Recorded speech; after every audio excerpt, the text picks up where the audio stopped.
Ipinagpalit sa babaeng may titulo, pinalayas na parang basahan sa sariling tahanan. Habang ako ay nagluluto ng paborito niyang ulam, plano na pala nilang itapon ako. Alfonso, ang utak na ipinagmamalaki mo, akin yun. Ngayon, kukunin ko ang lahat ng sakin. Handa ka na bang makita ang reynang binaliwala mo? Sino nga ba ang tunay na talunan sa larong ito? Alfonso, ihanda mo na ang mga papel. Hindi na kailangan ng kumpanya ang isang pabigat na katulad ni Maribel. Mas bagay sa'yo si Bianca. Matalino, may koneksyon, at higit sa lahat, kauri natin. Hindi katulad ng asawa mong amoy bawang at walang alam, kundi ang magmakaawa sa barya-baryang allowance na ibinibigay mo.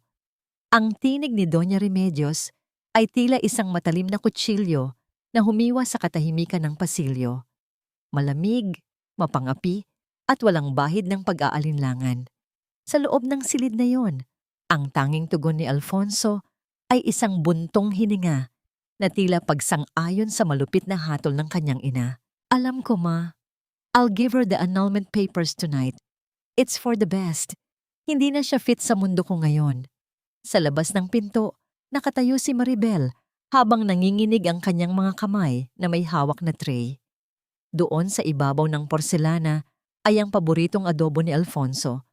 Ang ulam na 3 oras niyang niluto. Binabantayan ang bawat kulo.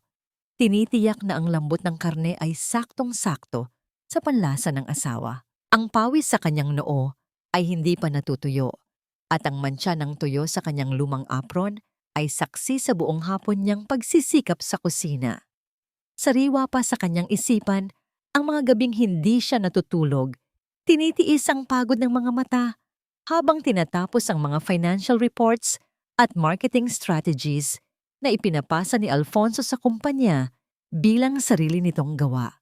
Siya ang aninong bumuo sa bawat tagumpay nito, ang utak sa likod ng bawat promotion na tinanggap ng asawa.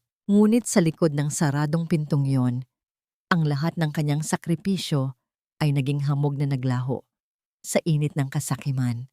Naramdaman ni Maribel ang biglaang paglamig ng kanyang mga dulo ng daliri. Ang bigat ng tray ay tila naging isang bundok na dumidiin sa kanyang dibdib. Unti-unting nawalan ng lakas ang kanyang mga bisig. At ang plato ng adobo ay dahan-dahang nadulas mula sa tray. Ang pagkain na inihanda niya ng may buong pagmamahal ay sumabog sa sahig. Ang sarsa ay humalik sa kanyang mga paa at ang mga piraso ng porselana ay kumalat na parang mga pangarap na nawasak sa isang iglap. Hindi siya nakasigaw. Ang kanyang lalamunan ay tila binarahan ng isang malaking bara ng yelo na nagmula sa kanyang pusong nagdurugo. Ang bawat tibok ng kanyang puso ay naging isang bingi at mabigat na tunog sa kanyang pandinig. Tumingin siya sa kanyang mga kamay. Ang mga kamay na humaplos kay Alfonso noong wala pa itong pangalan. Ang mga kamay na sumuporta sa bawat hakbang nito patungo sa itaas. Ngayon, ang mga kamay na yon ay tila hindi na kanya. Ang lahat ng kulay sa paligid niya ay naglaho, naging abo at itim. Ang halimuyak ng pagkain na kanina lamang ay nagbibigay sa kanya ng ligaya ay naging amoy ng isang malaking pagkukulang at kahihiyan. Tumayo siya roon, mag-isa sa gitna ng maruming sahig, habang ang tinig ng kanyang biyenan at asawa sa loob ng silid ay nagpatuloy sa pagpaplano ng kanyang pagkawala sa kanilang buhay. Ang bawat salita nila ay tila mga pako na ibinabaon sa kanyang pagkatao. Tinitiyak na wala nang matitirang puwang para sa kanyang dangal. Sa gitna ng kanyang pagkawasak, isang katanungan ang pabalit-balik na umalingaw-ngaw sa kanyang isipan. Tila isang sumpa na ayaw siyang tantanan. Kung ang lahat ng kanyang ibinigay, ang kanyang talino, ang kanyang panahon, at ang kanyang buong puso, ay hindi pa sapat upang kilalanin siya bilang isang tao. Ano pa ba ang natitira sa kanya, maliban sa sugat na ito, na dahan-dahang kumakain sa kanyang kaluluwa? Huwag mo nang dumiin ang mga daliri mo sa pagpupunas ng sahig, Maribel. Hindi na mababalik ng basahan ng dumi na idinala mo sa pangalan ng pamilyang ito mula nang pumasok ka rito. Ang boses ni Doña Remedios ay tila isang hagupit ng latigo habang nakatayo siya sa tapat ni Maribel. Ang kanyang mga mamahaling alahas ay kumikinang sa ilalim ng liwanag ng chandelier, kabaligtaran ng dumi at sarsa ng adobo na nakakalat sa paanan ni Maribel. Hindi man nang tiningnan ni Alfonso ang kanyang asawa na kasalukuyang nakaluhod. Pilit na pinupulot ang mga basag na piraso ng porselana sa kabila ng pag-agos ng dugo mula sa kanyang mga nasugatang daliri. Alfonso, ang mga papel, paalala ng matanda. Dahan-dahang inilapag ni Alfonso ang isang asul na folder sa ibabaw ng mesa, malapit sa kamay ni Maribel. Ang bawat pahina nito ay tila isang hatol ng kamatayan para sa 7 taon ng kanyang pananatili sa bahay na yon. Pumirma ka na, Maribel. I've already arranged for a car to take you to the terminal. You can take your personal things, pero ang lahat ng alahas at gamit na binili ko para sa'yo, may iwan dito. They are family properties. Napatigil ang kamay ni Maribel sa pagpupulot ng bubog. Naramdaman niya ang isang matalim na kirot, hindi mula sa sugat sa kanyang balat, kundi mula sa katotohanang ang lahat ng kanyang pagsisikap. Ang mga gabing siya ang nag-isip ng mga proyekto ni Alfonso. Ang pag-aalaga niya sa tahanang ito ay ituturing na lamang na pag-upa sa isang silid na kailanman ay hindi naging kanya. Ang bawat sulok ng mansyong ito ay puno ng kanyang mga alaala, ng kanyang pawis at ng kanyang pagtitiyaga. Ngunit sa isang iglap, siya ay naging isang estranghero na kailangang palayasin bago pa sumikat ang araw. Diyan ka magaling ang magpaawa. Pagpapatuloy ni Doña Remedios habang hinihimas ang kanyang mamahaling seda na damit. Utang mo sa amin ang buhay na tinatamasa mo ngayon. Kung hindi dahil sa anak ko na natili ka sanang isang hamak na empleyado sa probinsya, ngayon, dumating na ang totoong karapat-dapat para sa kanya. Bianca is a woman of substance. She belongs to our world. Ikaw, hanggang dito ka na lang. Tumayo si Maribel ng dahan-dahan. Ang kanyang mga tuhod ay nangangatog, ngunit ang kanyang likod ay pilit niyang itinuwid. Tiningnan niya si Alfonso sa mga mata, naghahanap ng kahit katiting na anino ng lalaking pinangakuan niyang mamahalin habang buhay. Ngunit ang nakita lamang niya ay isang estranghero na may malamig na tingin. Isang lalaking nakalimot na ang hagdanang ginamit niya patungo sa itaas ay binuo ng mga balikat ni Maribel. Hindi nagsalita si Maribel. Sa halip, dahan-dahan niyang kinuha ang folder. Ang bawat letrang isinulat niya sa pirma ay tila isang pangako ng paglaya mula sa isang kulungang ginto. Matapos ang huling hagod ng bolpen, tiningnan niya ang kanyang biyenan. Ang lahat ng inuutos ninyo ay gagawin ko. Ngunit ang anak ko, si Liag, sasama siya sa akin. Isang mapait na tawa ang kumawala sa mga labi ni Doña Remedios. Sama mo na ang batang iyon. Wala kaming panahon para magpalaki ng batang may dugong katulad mo. I'm sure Bianca can give Alfonso a much better heir. Ang mga salitang iyon ang naging huling tulak para kay Maribel. Pumasok siya sa silid ni Liag at nakita ang kanyang 5 taong gulang na anak na mahimbing na natutulog, walang kamalay-malay na ang kanilang mundo ay gumuho na. Dahan-dahang binuhat ni Maribel ang bata, ang maliit na katawan nito ay naging tanging sandigan ng kanyang lakas. Sa isang maliit na bag, isinilid niya ang ilang piraso ng damit at ang lumang laptop na naglalaman ng lahat ng kanyang mga lihim na disenyo at plano. Sa huling pagkakataon, lumabas si Maribel sa malaking pintong bakal ng kanilang mansyon. Ang tunog ng pagkakandado ng gate sa kanyang likuran ay tila isang dagok na nagpabagsak sa kanyang huling pag-asa. Ang ulan ay nagsimulang pumatak, malamig at mapait. Habang nakatayo siya sa gilid ng kalsada, yakap-yakap ang natutulog na si Liag sa ilalim ng kanyang manipis na jacket. Wala siyang pera, wala siyang matutuluyan, at wala na ang pamilyang inakala niyang kanlungan niya. Ngunit habang tinitingnan niya ang dilim ng gabi, isang kakaibang apoy ang nagsimulang mag-alab sa kanyang mga mata. Sa gitna ng lamig at gutom, Isang sumpa ang binuo ng kanyang mga labi. Sa katahimikan, paano nga ba magagawa ng isang taong kinuhaan ng lahat na bumangon mula sa alabok kung ang tanging hawak niya ay isang lumang laptop at ang pusong puno ng sugat na ayaw pang humilom? Dito muna tayo, Liag. Huwag kang matakot, anak. Nandito si nanay. Hinding-hindi kita iiwan. Ang boses ni Maribel ay nanginginig. Hindi lamang dahil sa lamig ng basang damit na dumidikit sa kanyang balat, kundi dahil sa bigat ng kawalang katiyakan. Ang maliit na silid na kanilang inuupahan sa dulo ng isang makipot na eskinita sa tondo ay amoy amag at luma. Ang dingding na gawa sa pinagtagpi-tagping plywood ay tila humihinga kasabay ng malakas na buhos ng ulan sa labas. Walang malambot na kama, walang aircon, at wala ang mga mamahaling pabango na dati ay bumabalot sa kanyang silid sa mansyon. Dito, ang tanging halimuyak ay ang pinaghalong amoy ng tuyong isda mula sa kapitbahay at ang alikabok ng nakaraan. Inilatag ni Maribel ang isang manipis na banig sa semento. Dahan-dahan niyang inihiga si Liag na kahit pagod mula sa mahabang paglalakbay sa bus, ay nagawa pa ring ngumiti ng mahina. Nay, bakit po tayo narito? Nasaan po si Daddy? Galit po ba siya sa atin?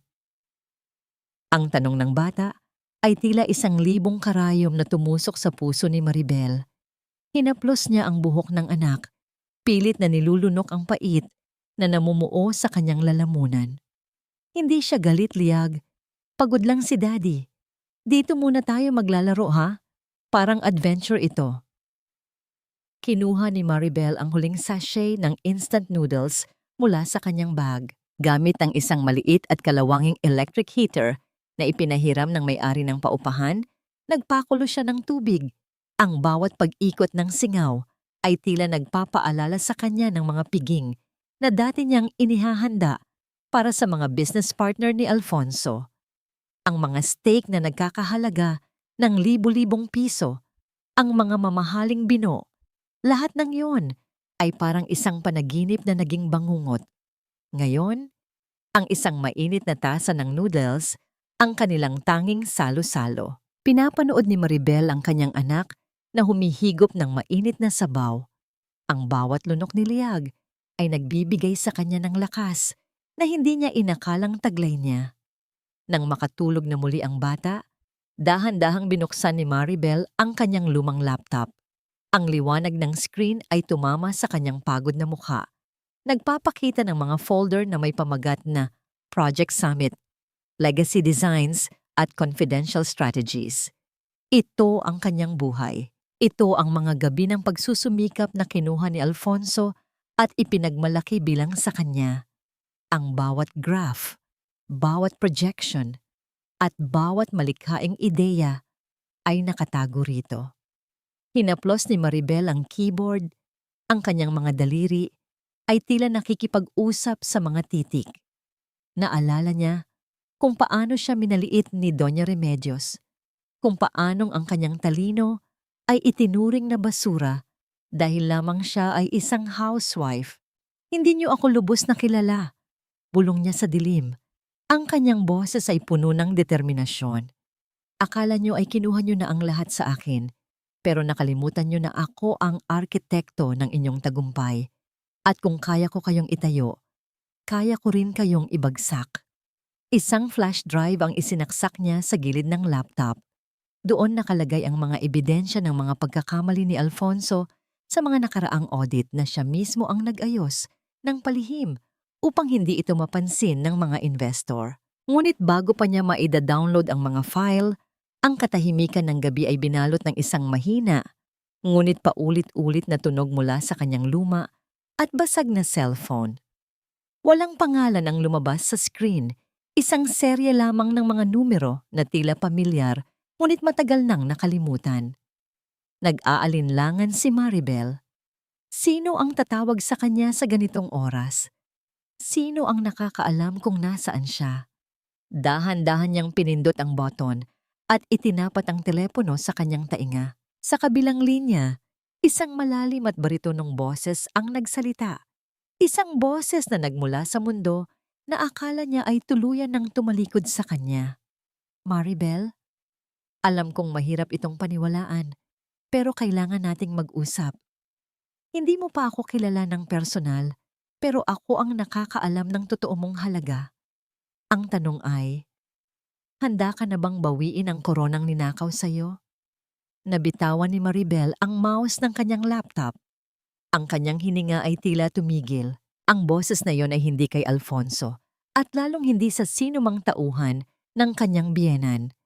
Ito ay boses ng isang taong may kapangyarihang baguhin ang kanyang kapalaran sa isang iglap. Sino po ito? Paano niyo nakuha ang numero ko?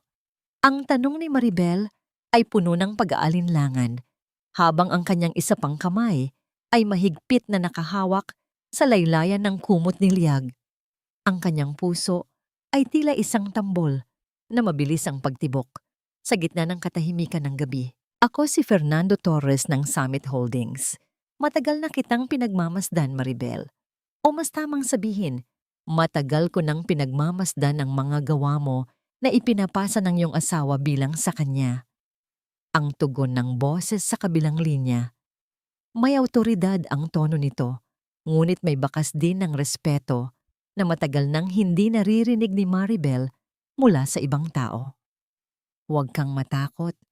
Hindi ako kaaway. Sa katunayan, ako ang taong makakatulong sa iyo na ipakita sa mundo kung sino ang tunay na henyo sa likod ng pangalang Alfonso Santos.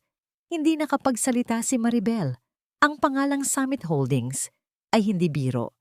Ito ang pinakamalaking karibal ng kumpanya ni Alfonso, ang higanteng kumpanya na pangarap sakupin ng kanyang asawa at ng kanyang biyenan. Bakit niyo gagawin ito? Ano ang kailangan niyo sa akin? Kailangan ko ang utak mo, Maribel, at kailangan mo ng plataporma para bumangon. Magkita tayo bukas ng umaga. Ipadadala ko ang lokasyon sa mensahe. Huwag kang mag-alala. Ligtas ang anak mo.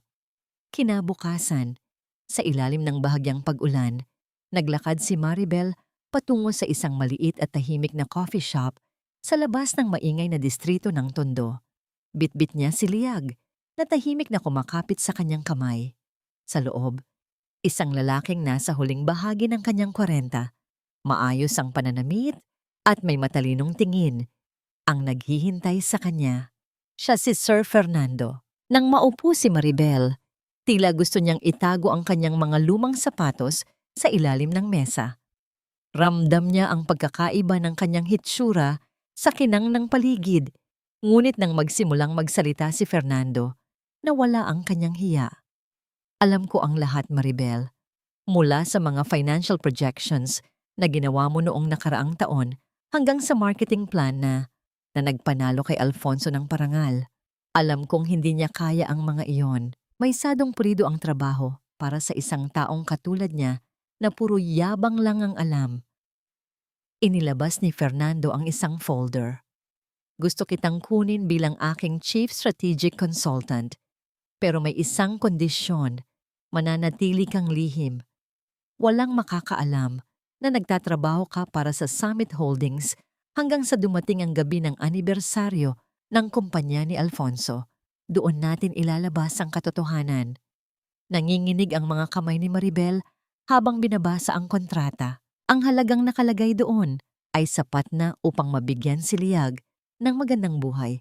Sapat na upang hindi na sila muling magutom. Pero higit sa pera, ang nakita ni Maribel ay ang pagkakataong mabawi ang kanyang dangal. Bakit niyo ako tinutulungan? Tanong ni Maribel. Ang kanyang mga mata ay nagsisimulang mangilid ng luha. Ngumiti ng bahagya si Fernando. Dahil sa mundong ito, ang talino ay hindi dapat ninanakaw. At dahil gusto kong makita ang mukha ni Alfonso Santos, kapag nalaman niyang ang taong itinapon niya ay ang taong wawasak sa kanyang imperyo. Sa gitna ng amoy ng bagong giling na kape at ang mahinang tugtog sa paligid, naramdaman ni Maribel ang isang kakaibang lakas na dahan-dahang bumabalot sa kanyang pagkatao. Hindi na siya ang basahang itinapon sa kalsada. Siya na ngayon ang nakatagong sandata na handang sumabog. Dahan-dahan niyang kinuha ang bolpen at pinirmahan ang kontrata. Ngunit bago pa siya makatayo, muling nagsalita si Fernando na may seryosong mukha. Maghanda ka, Maribel. Dahil sa oras na malaman nila, nakakampi mo ako. Hindi lang karir mo ang itataya mo. Susubukan nilang gamitin ang kaisa-isang bagay na mahalaga sa iyo para saktan ka. Tumingin si Maribel kay Liag na payapang naglalaro ng kanyang mga daliri sa tabi niya. Ang takot ay sandaling dumaan sa kanyang isipan, ngunit agad itong napalitan ng isang matigas na determinasyon. Handa na ako, sir. Wala na silang makukuha sa akin na hindi ko kayang ipaglaban. Ngunit habang papalabas sila ng coffee shop, hindi napansin ni Maribel ang isang itim na sasakyang nakaparada sa kabilang panig ng kalsada. Sa loob nito, isang pamilyar na mukha ang nakamasid sa bawat galaw niya. May hawak na telepono at may masamang balak na nagsisimulang mabuo. Hindi ko maintindihan. Bakit parang laging may kulang sa mga graphs na ito? Bianca, I thought you were an expert in financial modeling. Ang boses ni Alfonso ay bakas ang matinding pagkabigo habang nakatitig siya sa naglalakihang monitor sa loob ng kanyang executive office. Ang silid na dati ay puno ng katiyakan at maayos na daloy ng trabaho ay tila naging isang pugad ng kalituhan. Sa harap niya, si Bianca ay abala sa pag-aayos ng kanyang buhok habang nakatingin sa refleksyon ng bintana. Tila mas mahalaga pa ang kanyang itsura kaysa sa milyon-milyong pisong nakataya sa kanilang bagong proyekto. Honey, relax. Masyado mo lang binibigyan ng pansin ang maliliit na detalye. Tugon ni Bianca na may halong pagkairita. We can just hire someone to fix that. Huwag mo namang sirain ang gabi natin dahil lang sa ilang numero. May reservation tayo sa pinaka-exclusive na restaurant sa Makati, remember? Napahilot si Alfonso sa kanyang sentido. Sa bawat minutong lumilipas, unti-unti niyang nararamdaman ang bigat ng katotohanan na dati ay isinasantabi niya. Noong narito pa si Maribel, ang lahat ng reports ay malinis, bawat butas ay may tapal, at bawat katanungan ng mga investors ay may handang kasagutan. Ngunit ngayon, sa tuwing bubuksan niya ang mga files na gawa ni Bianca, tila siya naliligaw sa isang maze na walang labasan. Ang mga ideya ni Bianca ay mababaw. Puro palamuti, ngunit walang matibay na pundasyon. Isang kabaligtaran ng tahimik, ngunit matalas na kaisipan ni Maribel. Samantala, sa mansyon ng mga Santos, hindi rin maipinta ang mukha ni Doña Remedios. Hawak niya ang isang tasa ng kape na agad niyang inilapag sa mesa ng may pandidiri. Ang pait, ilang beses ko bang sasabihin sa inyo na ayaw ko ng ganitong klaseng timpla? Sigaw niya sa bagong katulong na nanginginig sa takot. Tumingin ang matanda sa paligid ng bahay. Kahit na narito ang lahat ng mamahaling kagamitan, tila may nawalang sigla sa bawat sulok. Ang mga bulaklak sa vase ay tuyot. Ang alikabok sa ibabaw ng piano ay unti-unting kumakapal. At ang katahimikan ay tila naging mabigat at nakakasuffocate. Noon, hindi niya kailangang magsalita. Alam ni Maribel ang bawat kumpas ng kanyang gusto mula sa tamang init ng tubig hanggang sa pagkakaayos ng mga kurtina. Ngunit dahil sa kanyang pride, pilit niyang kinukumbinsi ang sarili na ang lahat ng ito ay replaceable. Isang housewife lang siya. Bulong ni Doña Remedios sa kanyang sarili habang pilit na pinapakalma ang kanyang kalooban. Kahit sino ay kayang gawin ang ginagawa niya. Ngunit sa kaibuturan ng kanyang puso, nagsisimula ng gumapang ang kaba. Isang linggo na ang lumipas mula nang palayasin nila si Maribel. At sa loob ng isang linggong iyon, ang reputasyon ng kanilang kumpanya sa stock market ay nagsimulang gumanit. Bumalik ang eksena sa opisina ni Alfonso nang biglang bumukas ang pinto at pumasok ang kanyang sekretary na namumutla ang mukha. Sir, may problema po tayo. Ang Summit Holdings. Naglabas sila ng counterproposal para sa Legacy Heights project. At ang masama po rito, nakuha nila ang loob ng major investors natin. Napatayo si Alfonso, ang kanyang muka ay nawalan ng kulay. Ano? Paanong nangyari iyon? Isang buwan nating inilihim ang plano na yon. Hindi ko po alam, sir. Pero ang sabi ng mga investors, ang proposal ng summit ay mas detalyado, mas matalino, at tila alam na alam ang bawat kahinaan ng ating kumpanya. Parang, parang may nakakaalam ng bawat hakbang natin bago pa nating ito gawin. Sa kabilang bahagi ng lungsod, sa loob ng isang high-tech na opisina sa Summit Holdings, tahimik na nakaupo si Maribel sa harap ng kanyang computer. Ang kanyang mga mata ay matalas na nakatitig sa screen habang pinapanood ang pagbagsak ng stocks ng kumpanya ni Alfonso. Sa tabi niya, nakatayo si Sir Fernando na may tipid na ngiti. Nagsisimula na silang magkagulo, Maribel, wika ni Fernando. Ang plano mo ay parang isang laso na dahan-dahang gumagapang sa kanilang sistema. Hindi kumibo si Maribel. Inilipat niya ang tingin sa isang litrato ni Liag na nakadikit sa gilid ng kanyang monitor. Ang kanyang mukha ay walang emosyon, ngunit ang kanyang mga daliri ay mahigpit na nakahawak sa ballpen na kanyang hawak. Hindi pa ito sapat, malamig na tugon ni Maribel. Gusto kong maramdaman nila ang pakiramdam ng mawalan ng lupa sa ilalim ng kanilang mga paa. Gusto kong makita kung paano sila magmakaawa sa taong tinawag nilang walang alam. Ngunit sa gitna ng kanyang panalo, isang mensahe ang pumasok sa kanyang telepono mula sa isang hindi kilalang numero. Ang nilalaman nito ay nagpabilis muli sa kanyang kaba. Alam ko kung nasaan kayo ni Liag. Huwag kang magpakasiguro, Maribel. Ang bawat akyat mo ay may katumbas na paghulog. Napatingin si Maribel sa bintana, sa madilim na langit ng Maynila. Ang tagumpay na kanyang hinahangad ay tila may kasamang madilim na anino na hindi niya inaasahan. Maribel, paano mo natis na tumira sa ganitong klaseng lugar? Amoy imbornal at dikit-dikit ang mga bahay. Kahit ang hangin dito ay tila may dalang sakit. Ang boses ni Alfonso ay puno ng pagkasuklam habang nakatayo siya sa gitna ng makipot na pasilyo niyang tenement. Pilit na iniiwasang madikit ang kanyang mamahaling suit sa maruming dingding. Ang kanyang hitsura ay tila isang ligaw na bituin sa gitna ng kadiliman ng tondo. Sa kanyang paanan, ang agos ng maruming tubig mula sa kanal ay dahan-dahang gumagapang, ngunit mas iniintindi niya ang pag-aayos ng kanyang mamahaling relo. Kasalukuyang nagsasampay ng mga damit ni Liag si Maribel nang marinig ang tinig na yon. Hindi siya lumingon agad. Nanatili ang kanyang mga kamay sa pagpisil ng basang tela. Dinarama ang gaspang ng murang sabon sa kanyang mga daliri. Ang amoy ng nilalabhan at ang singaw ng init mula sa mga yitong bubong ay ang kanyang bagong realidad. Isang realidad na ibinigay sa kanya ni Alfonso sa gabi ng kanilang paghihiwalay. Kung nandito ka lang para laitin ang buhay ko, Alfonso, maaari ka nang umalis. Marami pa akong gagawin. Malamig na tugon ni Maribel. Nang sa wakas ay humarap siya. Wala na ang takot sa kanyang mga mata.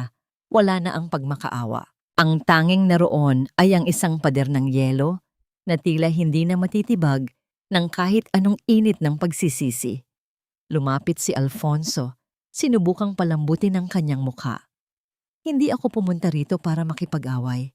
Maribel, look, I know things have been hard, pero kailangan nating magtulungan. Ang Legacy Heights Project, may mga butas sa financial model na ginawa mo dati. Investors are asking questions I can't answer. Isang tingin mo lang naman. Alam ko namang kabisado mo ang proyektong yon. Isang mapait na ngiti ang sumilay sa mga labi ni Maribel. Matapos mo akong palayasin na parang aso? Matapos ninyong sabihin na wala akong alam, kundi ang magluto at maglaba? Ngayon ay babalik ka rito dahil hindi mo kayang itayo ang sarili mong pangalan nang wala ang utak ko?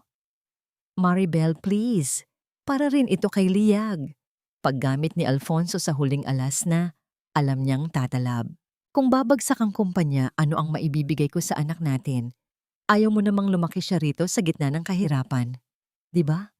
Tulungan mo lang ako sa huling pagkakataon at dodoblehin ko ang allowance na ibinibigay ko. Dahan-dahang ibinaba ni Maribel ang batya. Ang tunog ng pagkakalapag nito sa semento ay tila isang hudyat ng pagtatapos ng usapan. Ang perang inaalok mo ay marumi, Alfonso, at ang talino ko, hindi na yan libre. Matagal ko nang ibinigay sa iyo ang lahat, pero itinapon mo lang. Ngayon, matuto kang tumayo sa sarili mong mga paa. O kung hindi, hayaan mong ang bago mong partner na si Bianca ang umayos niyan. Hindi ba't siya ang woman of substance na kailangan mo? Namula ang mukha ni Alfonso sa galit at hiyang nararamdaman. Huwag kang magmalinis, Maribel. Akala mo ba hindi ko alam? Nakita kitang kasama ang CEO ng Summit Holdings. Nakikipaglaro ka na ba sa kaaway ko? Iyan ba ang itinuturo mo sa anak natin? Ang makipagsabwatan sa mga taong gustong sumira sa akin? Hindi natinag si Maribel. Ang Summit Holdings ay nakakita ng halaga sa akin na kailanman ay hindi mo nakita. At tungkol sa pagsira sa iyo, hindi mo kailangan ng tulong ko. Ginagawa mo na yan ng mahusay sa sarili mo. Padabog na tumalikod si Alfonso, ang bawat hakbang niya ay puno ng puot. Ang tunog ng kanyang sapatos sa basang semento ay tila isang maling nota sa gitna ng ingay ng eskinita. Ngunit sa paglabas niya sa tenement, hindi niya napansin ang isang itim na SUV na nakaparada sa di kalayuan. Sa loob ng sasakyan, nakakuyom ang mga palad ni Bianca habang pinapanood ang tagpong iyon. Ang kanyang mga mata ay nagnininga sa selos at takot. Alam niyang kapag bumalik si Maribel sa buhay ni Alfonso, tapos na ang kanyang ambisyon.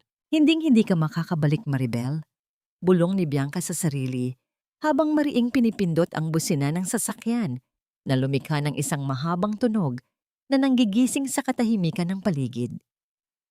Kung kailangang dumanas ka ng mas matinding hirap para lumayo ka sa kanya, gagawin ko.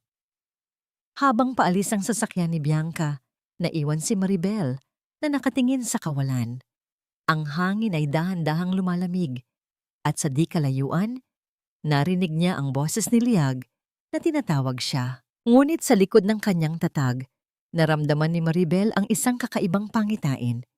Ang pagbisita ni Alfonso ay hindi lamang isang pakiusap.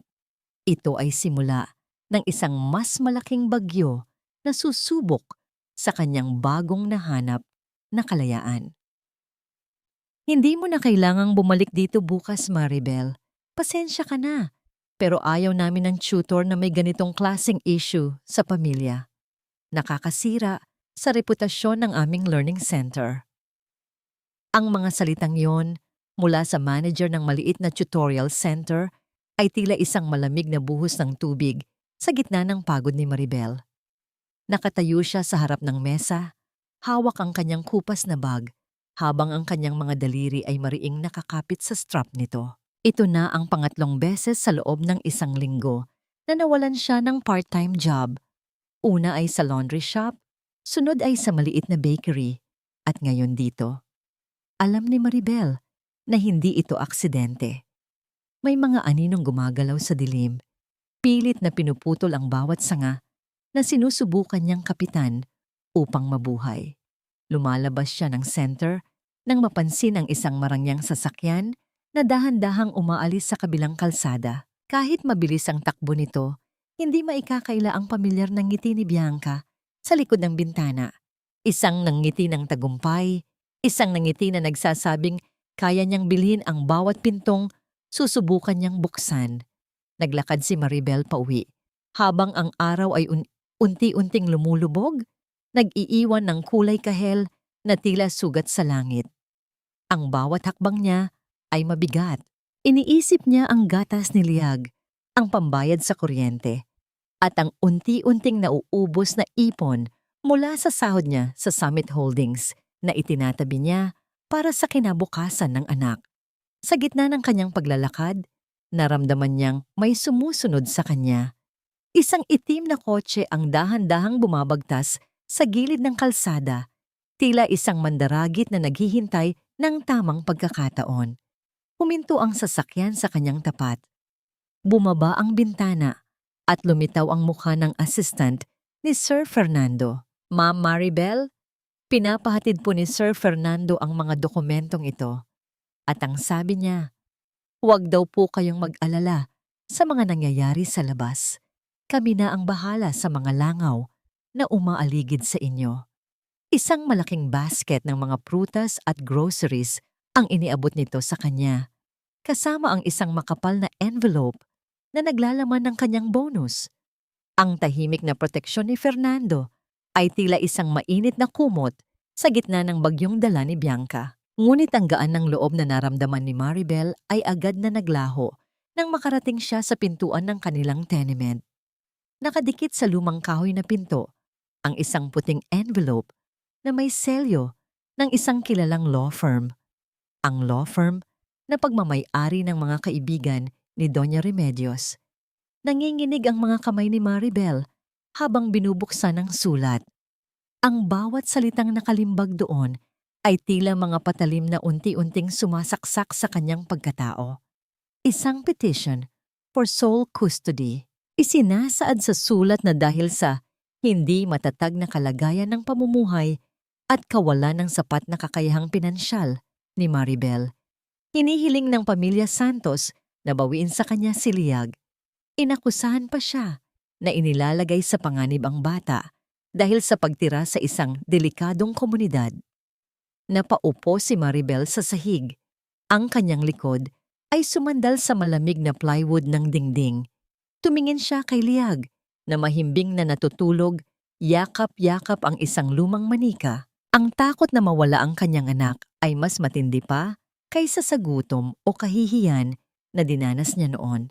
Ito ang pinakamasakit na suntok ni Doña Remedios at Alfonso, ang kunin ng kaisa-isang dahilan kung bakit siya bumabangon araw-araw. Ang katahimikan ng gabi ay binalot ng tunog ng mabilis na paghinga ni Maribel. Ang kanyang mga mata ay nanunuyo, ngunit walang luhang lumalabas. Ang sakit ay masyadong malalim para sa luha. Isang katanungan ang pilit na gumagapang sa kanyang isipan, tila isang malaking pader na humaharang sa kanyang landas. Hanggang saan kaya ang kayang gawin ng isang ina para protektahan ang kanyang anak laban sa mga taong may ginto ngunit walang kaluluwa? At kaya ba niyang manalo sa isang labanan kung saan ang kalaban niya ay ang mismong batas na binili ng yaman? Akala niyo ba ay hahayaan ko kayong kunin ang kaisa-isang dahilan ng paghinga ko? Alfonso, Doña Remedios, hindi niyo kilala ang inang kinalaban niyo.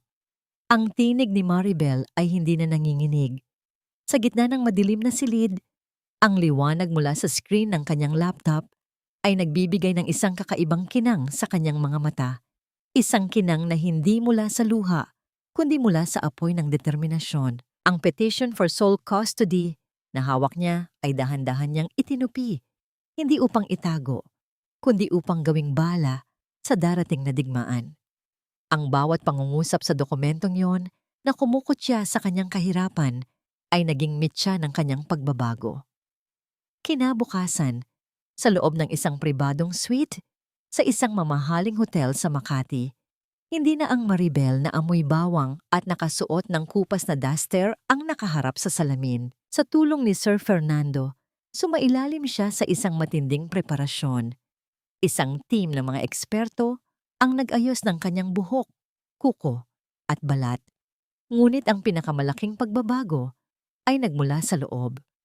Ang bawat aral sa pananalita, ang bawat tips sa boardroom etiquette, at ang bawat estratehiyang pinag-aralan niya sa Summit Holdings ay tila naging bagong balat na bumabalot sa kanya.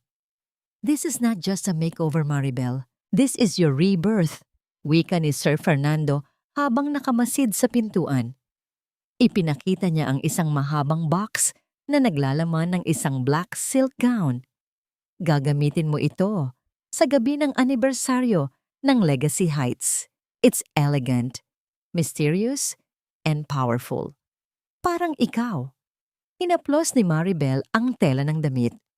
Ang lamig at dulas nito sa kanyang mga daliri ay nagpaalala sa kanya ng layo ng itinakbo ng kanyang buhay mula noong gabing pinalaya siya sa ilalim ng ulan. Handa na ako, sir. Handa na akong ipakita sa kanila na ang housewife na minaliit nila ay ang reynang wawasak sa kanilang kaharian. Bago ang gabi ng malaking kaganapan, umuwi muna si Maribel sa kanilang maliit na silid sa tondo upang magpaalam kay Liag na pansamantalang aalagaan ng isang pinagkakatiwalaang tauhan ni Fernando. Nang makita ng bata ang kanyang ina na nakasuot ng maayos na damit at may ibang aura, nanlaki ang mga mata nito. Nay, ang ganda niyo po. Para po kayong reyna sa mga kwento niyo sa akin. Bulong ni Liag habang hinahawakan ng pisngi ng ina. Kinuha ni Maribel ang maliit na kamay ng anak at hinalikan ito. Lahat ng ito ay para sa iyo, Liag.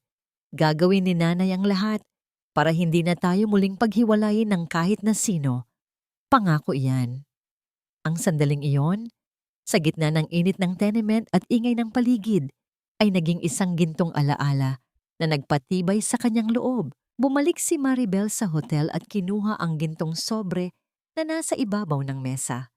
Ito ang opisyal na invitation card para sa ika-10 anniversary gala ng Legacy Heights. Sa loob ng sobre, nakasulat ang kanyang pangalan, Maribel Santos, Executive Director, Summit Holdings. Isang tipid na ngiti ang sumilay sa kanyang mga labi. Alam niyang sa mga oras na ito, abala si Alfonso at Bianca sa paghahanda para sa kanilang tagumpay. Walang kamalay-malay na ang kanilang tagumpay ay isa lamang ilusyong nakatakdang maglaho. Habang isinusukat ni Maribel ang kanyang black gown, sa huling pagkakataon, ang bawat pagtama ng kanyang takong sa sahig ay lumikha ng isang matatag at nakakatakot na ritmo. Ang bawat kislap ng kanyang mga mata ay tila isang babala.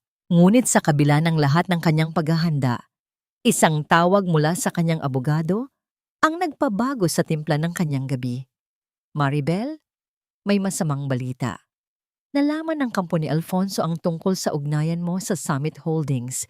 Mukhang may plano silang hiyain ka sa harap ng maraming tao bago ka pa man makapagsalita. Napatigil si Maribel. Ang kanyang kamay ay nanigas sa pagkakahawak sa kanyang bag. Ang tensyon sa silid ay tila naging kuryenteng dumadaloy sa kanyang katawan. Ang digmaang inaasahan niyang magaganap sa entablado ay tila nagsimula na sa likod ng tabing. Hayaan mo silang sumubok, tugon ni Maribel. Ang kanyang boses ay tila isang malamig na hanging umiihip sa disyerto. Mas masarap ang tagumpay kapag akala ng kaaway ay sila ang panalo. Tonight is not just about a celebration, Alfonso. It's about showing everyone that you are the king of this industry and I am the queen by your side. Wala na ang mga aninong humihila sa iyo pababa. Ang boses ni Bianca ay puno ng tamis at lason habang inaayos niya ang kurbata ni Alfonso sa gitna ng naglalakihang mga salamin ng Grand Ballroom. Ang bawat sulok ng silid ay kumikinang sa liwanag ng mga kristal na chandelier at ang halimuyak ng libu-libong sariwang bulaklak ay humahalo sa amoy ng mga mamahaling alak. Ito ang gabi na pinakahihintay ng mga Santos. Ang ika-10 anibersaryo ng Legacy Heights, ang patunay ng kanilang kapangyarihan. Sa gitna ng entablado, nakatayo si Doña Remedios, suot ang isang tila baluti na gintong gown, habang tumatanggap ng mga papuri mula sa mga matataas na opisyal at negosyante. Ang kanyang tawa ay umaalingaw-ngaw sa buong bulwagan. Isang tunog ng tagumpay na tila nanggagaling sa isang taong naniniwala na ang lahat ng kanyang tinapakan ay nararapat lamang na maging dumi sa kanyang talampakan. Nagsimulang magsalita si Alfonso sa harap ng mikropono. Ang kanyang boses ay puno ng kayabangan. Ang Legacy Heights ay bunga ng aking dugo, pawis, at walang katulad na talino. Sa gabing ito, selyado na ang ating kinabukasan. Ang palakpakan ng mga tao ay tila isang malakas na agos ng tubig na bumabalot sa kanyang ego. Ngunit sa gitna ng katuwaan, ang malalaki at mabibigat na pintuan ng ballroom ay dahan-dahang bumukas Lumilikha ng isang marahang pagyanig sa sahig na nagpatigil sa lahat. Ang bawat mata ay lumingon sa dulo ng pasilyo. Doon, sa gitna ng liwanag, nakatayo ang isang babae na tila hinulma mula sa kadiliman at bituin. Nakasuot siya ng isang mahabang itim na silk gown na yumayakap sa kanyang bawat galaw. Ang kanyang buhok ay maayos na nakapusod na nagpapakita ng kanyang mahaba at maputing leeg. Ang kanyang mukha ay hindi mababakas ng kahit anong emosyon, ngunit ang kanyang mga mata ay may talim na mas matindi pa sa anumang hiyas sa loob ng silid. Hindi ito ang Maribel na kilala nila. Wala na ang babaeng amoy kusina. Wala na ang balikat na laging nakayuko dahil sa bigat ng panlalait. Ang bawat hakbang niya sa ibabaw ng pulang carpet ay lumilikha ng isang matatag at dominanteng ritmo. Tila bawat bagsak ng kanyang takong ay isang pag-angkin sa lupang kanyang nilalakaran. Ang katahimikan ay naging napakabigat. Tila ba pati ang hangin ay tumigil sa pag-ikot upang bigyang daan ang kanyang presensya. Sino siya? Isang reyna ba yan? Ang mga bulong ay kumalat na parang apoy sa tuyong damo. Nanigas si Alfonso sa gitna ng entablado. Ang kanyang hawak na wine glass ay dahan-dahang ngihiwalay sa kanyang mga daliri hanggang sa ito ay bumagsak at mabasag sa sahig. Ang pulang alak ay tumalsik sa kanyang sapatos na parang sariwang dugo. Ang kanyang lalamunan ay natuyo, at ang tanging salitang nais lumabas ay tila binarahan ng matinding takot at pagkamangha. Huminto si Maribel sa tapat ni Alfonso. Ang distansya nila ay puno ng mga alaala ng 7 taong pang-aapi at 1 buwan ng muling pagkabuhay. Tumingin siya sa kanyang dating asawa, hindi bilang isang biktima, kundi bilang isang hukom. Isang tipid na ngiti ang sumilay sa kanyang mga labi. Isang ngiti na hindi abot sa mga mata. Isang ngiti na nagdadala ng babala ng isang darating na pagkawasak. Masyadong maaga ang selebrasyon niyo, Alfonso. Ang boses ni Maribel ay mahina. Ngunit umaling-awngaw sa buong bulwagan dahil sa katahimikan ng lahat. Hindi ba't itinuro ko sa iyo na huwag magbubukas ng champagne hanggat hindi mo pa hawak ang huling kontrata? Kasabay nito, pumasok si Sir Fernando ng Summit Holdings at tumayo sa tabi ni Maribel. Inilagay ang kanyang kamay sa balikat ng babae sa isang paraan na nagpapakita ng matinding respeto at proteksyon. Ladies and gentlemen, pahayag ni Fernando sa lahat ng panauhin, I would like to introduce to you the newest member of our board of directors and the genius behind our latest acquisition strategy, Miss Maribel Santos. Ang mukha ni Doña Remedios ay nawalan ng kulay. Tila ba ang lahat ng ginto sa kanyang katawan ay naging mabigat na tingga na hihila sa kanya pababa. Ang katahimikan ay muling binalot ng isang tanong na walang sinuman sa pamilya Santos ang handang sagutin. Paanong ang babaeng itinapon nila sa lansangan ay siya na ngayong may hawak ng kanilang tadhana? Walang hiya ka. Paano mo nagawang bastusin ang selebrasyong ito? Isang hamak na housewife na katulad mo, nagpapanggap na direktor? Ang tinig ni Doña Remedios ay nanginginig sa matinding galit habang mabilis siyang lumalapit kay Maribel. Ang bawat hakbang niya ay tila pagtatangka na bawiin ang awtoridad na dahan-dahang nadudulas sa kanyang mga kamay. Ngunit sa pagkakataong ito, hindi yumuko si Maribel. Hindi siya umurong. Nanatili siyang nakatayo, ang kanyang balikat ay tuwid, at ang kanyang tingin ay matatag na nakatitig sa matanda. Tila pinagmamasdan ng isang gusaling malapit ng gumuho. Direktor? Isang mapait na tawa ang kumawala sa mga labi ni Bianca habang humahakbang siya palapit. Ang kanyang mukha ay namumula sa inggit at kahihiyan. Alfonso, don't tell me naniniwala ka sa palabas na ito? Baka nakalimutan ninyo kung saan nanggaling ang babaeng yan. Galing siya sa dumi ng tondo. Baka binenta niya lang ang sarili niya kay Sir Fernando para makuha ang posisyong yan. Ang malakas na tunog ng paghampas ng kamay ni Fernando sa gilid ng podium ay nagpatigil sa lahat. Ang tunog ng kahoy na tumama sa semento ay naging hudyat ng katahimikan. Ingatan mo ang pananalita mo, Miss Bianca. Ang tanging dahilan kung bakit nakatayo pa ang kumpanya ni Alfonso hanggang ngayon ay dahil sa talino ng babaeng tinatawag ninyong hamak. Humarap si Maribel kay Alfonso na hanggang ngayon ay hindi pa rin makapagsalita. Ang kanyang mga mata ay puno ng takot at pagkalito. Alfonso, natatandaan mo ba ang Legacy Heights Project? Ang proyektong ipinagmamalaki mo ngayon sa harap ng mga investors? Tanong ni Maribel. Ang kanyang boses ay malamig at malinaw. Sabi mo, ikaw ang nag-isip ng bawat detalye. Sabi mo, gabi-gabi kang hindi natutulog para tapusin ang financial projections. Dahan-dahang kinuha ni Maribel ang isang remote control mula sa mesa at pinindot ang isang button. Ang malaking LED screen sa likod ng entablado ay nagbago. Hindi na ang promotional video ng Legacy Heights ang nakikita, kundi ang mga orihinal na digital files na may petsa mula pa noong 3 taon na ang nakalilipas. Sa ibaba ng bawat pahina, may isang maliit at nakatagong digital watermark, property of Maribel S. Santos.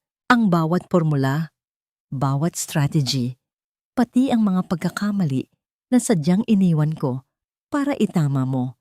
Lahat ng yon ay gawa ko. Patuloy ni Maribel habang ang bawat salita niya ay tila isang pako na ibinabaon sa reputasyon ni Alfonso. I gave you my brain, Alfonso. I gave you my soul for 7 years. Pero ano ang ginawa mo? Itinapon mo ako. Noong akala mo ay nakuha mo na ang lahat sa akin. Narinig ang bulong-bulungan ng mga investor sa paligid. Ang mga mukha ng mga taong kanina ay pumapalakpak kay Alfonso ay napalitan ng pandidiri at pagdududa.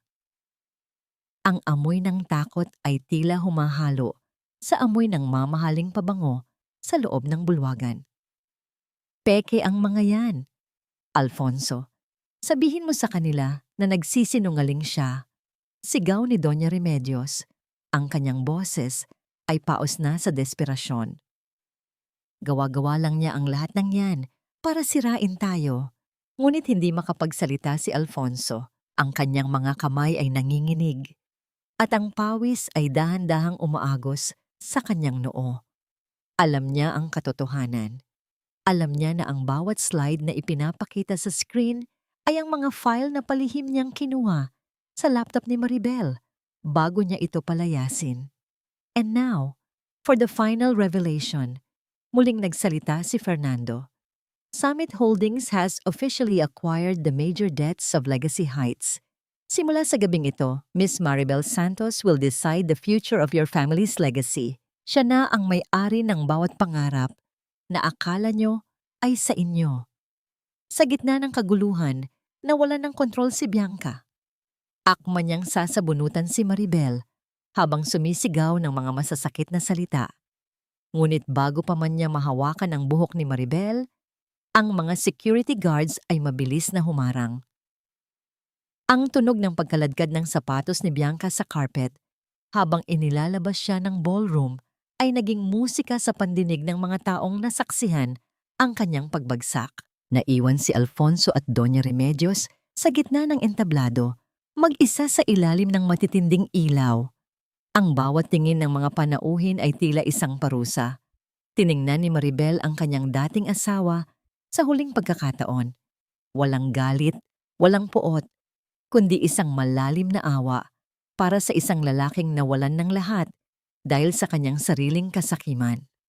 Ang maskara ay nalaglag na, Alfonso. Bulong ni Maribel bago siya dahan-dahang tumalikod. Ngayon, harapin niyo ang mundong kayo mismo ang gumawa. Ngunit habang naglalakad palayo si Maribel, isang malakas na tunog ng pagbagsak ng katawan sa sahig ang narinig. Si Doña Remedios ay nawalan ng malay, habang si Alfonso ay nakatayo lamang doon, tulala at walang magawa. Ang kanilang imperyo ay gumuho na at ang tanging natira ay ang malamig na katotohanan ng kanilang pagkatalo. Napakabigat ng katahimikan sa loob ng mansyong dati ay puno ng yabang at malakas na tawanan. Ang mga chandelier na dati ay nagpapakislap sa bawat sulok ng bahay ay tila nawalan ng ningning at ang hangin ay amoy alikabok at pagkatalo. Wala na ang mga unipormadong katulong, wala na ang mga mamahaling sasakyan sa garahe, at wala na ang mga bisitang nakikipagplastikan para lamang sa pera. Nakatitig si Alfonso sa isang puting sobre na nasa ibabaw ng kanyang lamesa. Ito ang pinal na abiso ng foreclosure para sa kanilang mansyon. Sa loob lamang ng ilang linggo, ang kanyang imperyo ay gumuho na parang kastilyong buhangin na hinampas ng malakas na alon. Ang bawat bank account na inakala niyang ligtas ay nakuha na ng Summit Holdings bilang pambayad sa kanyang naglalakihang utang. Alfonso, asan si Bianca? Bakit hindi siya sumasagot sa mga tawag ko? Ang boses ni Doña Remedios ay paos at puno ng takot habang papasok siya sa silid. Wala na ang kanyang ayos na buhok at ang kanyang mukha ay tila tumanda ng 10 taon sa loob lamang ng ilang araw. Ang kanyang mga kamay ay nanginginig habang hawak ang isang pirasong papel. Lumingon si Alfonso, ang kanyang mga mata ay walang buhay. Umalis na siya, Ma. Kinuha niya ang huling laman ng aming joint account at lumipad na patungong Singapore kasama ang bago niyang boyfriend. Hindi niya tayo tinulungan. Ginamit lang niya ako para makakuha ng impormasyon sa industriya. O isang mahinang tunog ng pagbagsak ng katawan sa sofa ang narinig mula kay Doña Remedios. Ang kanyang hininga ay naging mabilis at mababaw. Ang babaeng yon, ang babaeng sinabi mong mas karapat-dapat sa'yo. Itinapon tayo na parang basura. Sa gitna ng kanilang pagtatalo, ang malaking pintong kahoy ng mansyon ay dahan-dahang bumukas. Ang tunog ng pagpihit ng doorknob ay tila isang hudyat ng muling pagdating ng katotohanan. Pumasok si Maribel, kasunod ang kanyang abogado at 2 tauhan mula sa bangko. Hindi siya nakasuot ng gown, kundi isang simpleng business suit na nagpapakita ng kanyang profesionalismo at kapangyarihan. Dahan-dahang lumapit si Doña Remedios sa kanyang dating mena. Ang kanyang mga tuhod ay halos sumayad na sa sahig. Maribel, anak, baka naman pwedeng pag-usapan natin ito. Pamilya pa rin tayo, di ba? Isipin mo si Liag, ayaw mo namang mawalan ng ancestral home ang anak mo, di ba? Tumingin si Maribel sa kanyang biyenan at sa isang sandali, naalala niya ang bawat gabing nilait siya nito, bawat pagkakataong tinawag siyang walang pakinabang. Ang pamilyang sinasabi niyo ay namatay na noong gabing pinalayas niyo ako sa ilalim ng ulan, Doña Remedios. At ang bahay na ito? Hindi ito ang tahanan ni Liag. Ang tahanan ay kung saan may pagmamahal at respeto. 2 bagay na kailanman ay hindi niyo ibinigay. Lumapit din si Alfonso, ang kanyang muka ay puno ng pagsisisi na huli na para sa lahat. Maribel, patawarin mo ako. Nabulag ako. I realized it too late. Ikaw ang bumuo sa akin. Pwede ba tayong magsimula muli? Kahit para na lang sa bata. Huminga ng malalim si Maribel. Dinarama ang kalayaang dahan-dahang bumabalot sa kanyang puso. Alfonso, hindi mo ako mahal. Mahal mo lang ang mga bagay na nagagawa ko para sa'yo. Ngayon, nawala na ang talino ko sa tabi mo. Ngayon mo lang naramdaman ang kawalan. Ang pagpapatawad ay maibibigay ko para sa katahimikan ng kaluluwa ko. Pero ang pagkakataong saktan mo akong muli, iyan ang hinding-hindi ko na ibibigay. Inabot ng abogado ni Maribel ang mga dokumento sa mag-ina. Mayroon na lamang kayong 2 oras para kunin ang inyong mga personal na gamit. Matapos nyon, ang mansyong ito ay opisyal ng isasara.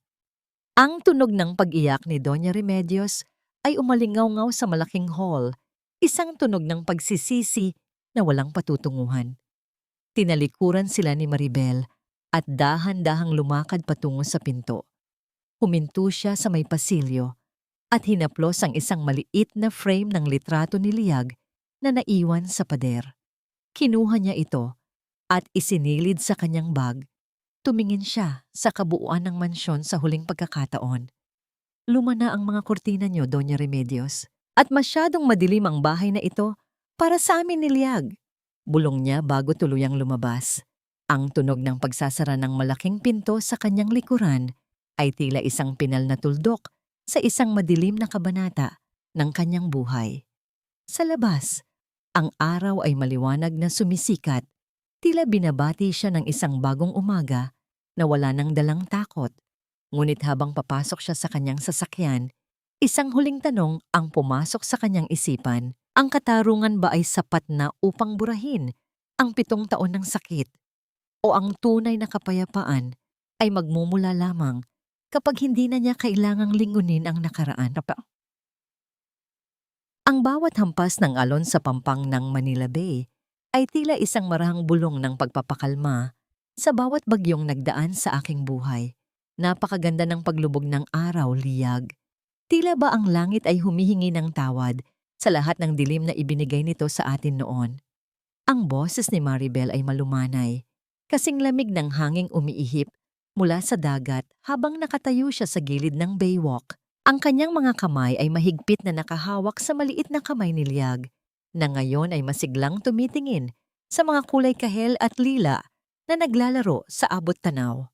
Wala na ang mabigat na pasanin sa kanyang mga balikat.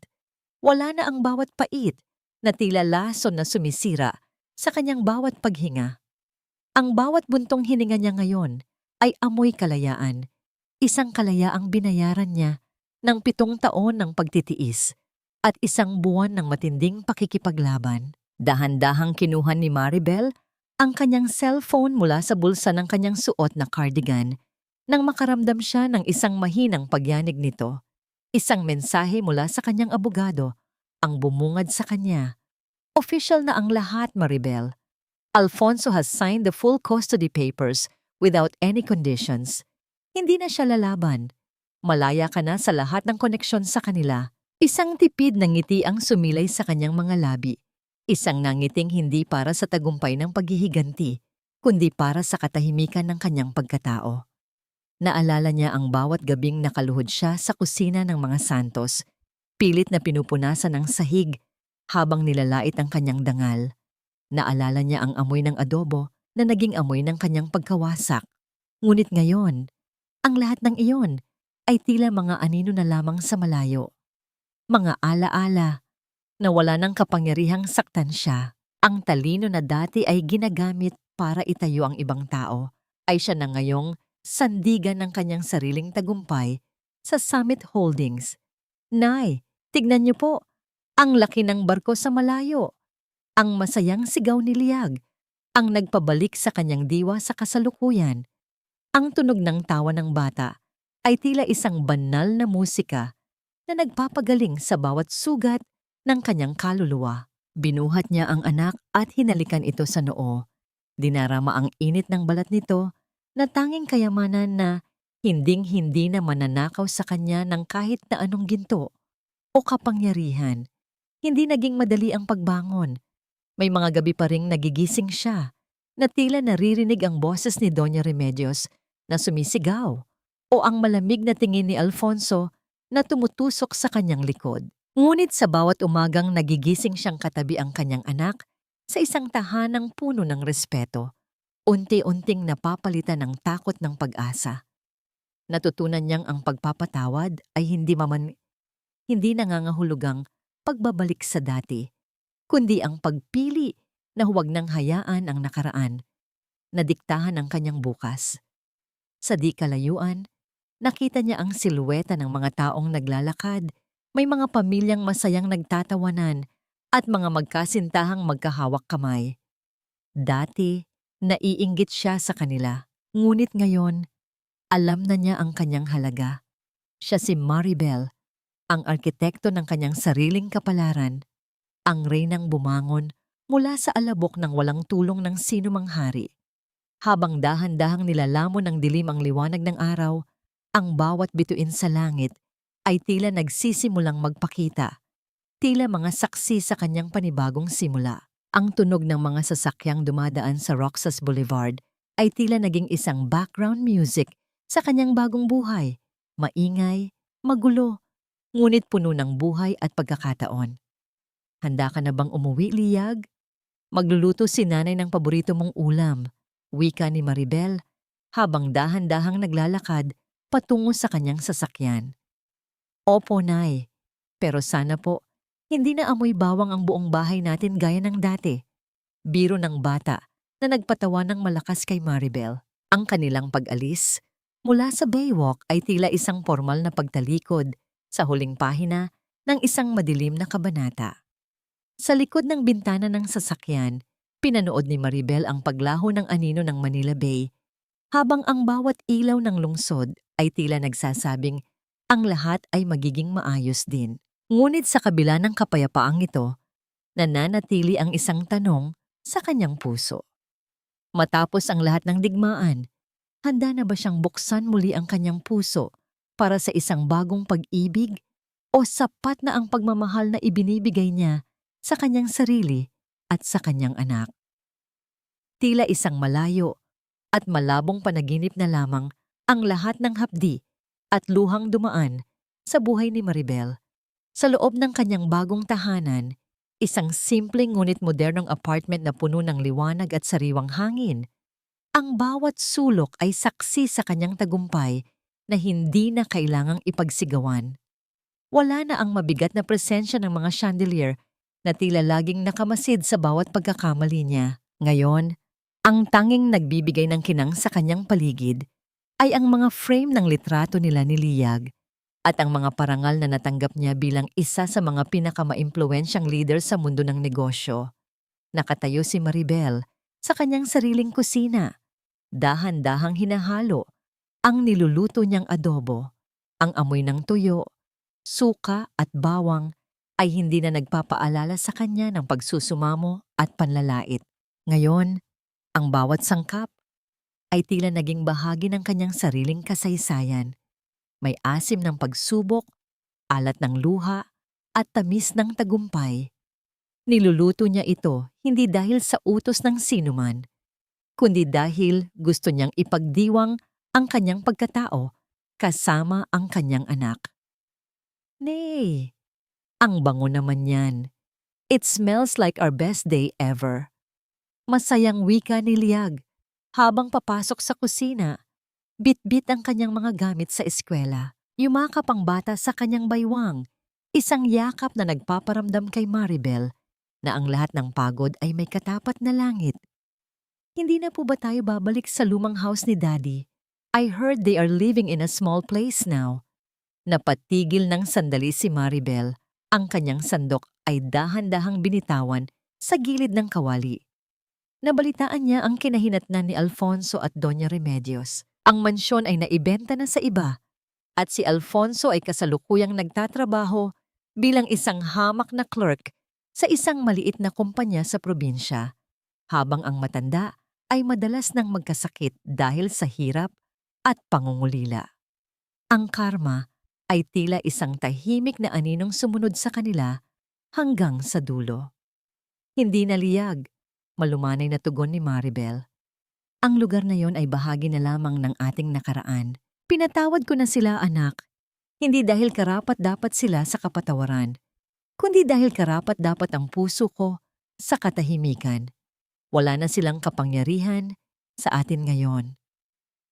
Hinaplos ni Maribel ang buhok ng anak at tiningnan ang kanyang sariling refleksyon sa bintana.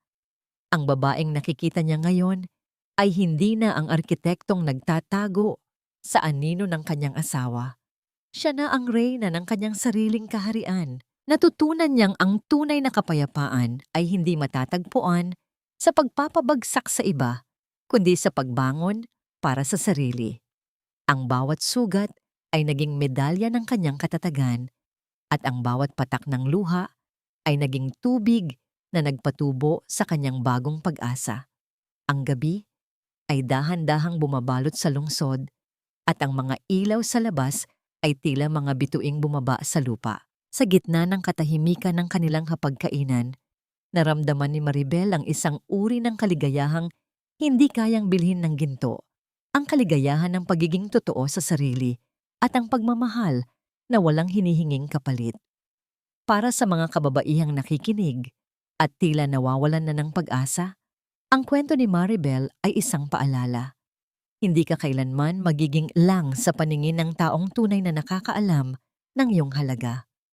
Ang iyong talino ay iyong sandata at ang iyong puso ay iyong kompas. Maaring itapon ka ng mundo sa ilalim ng ulan, pero tandaan mo na ikaw ang may kakayahang bumuo ng sarili mong bahaghari. Sa huling pagkakataon, pinatay ni Maribel ang apoy sa kalan at inihatid ang pagkain sa mesa. Ang usok mula sa mainit na ulam ay dahan-dahang paitaas, tila isang panalangin ng pasasalamat na sa wakas ay natapos na ang digmaan at ang tanging natitira ay ang pag-ibig na nagmula sa kanyang sariling muling pagkabuhay.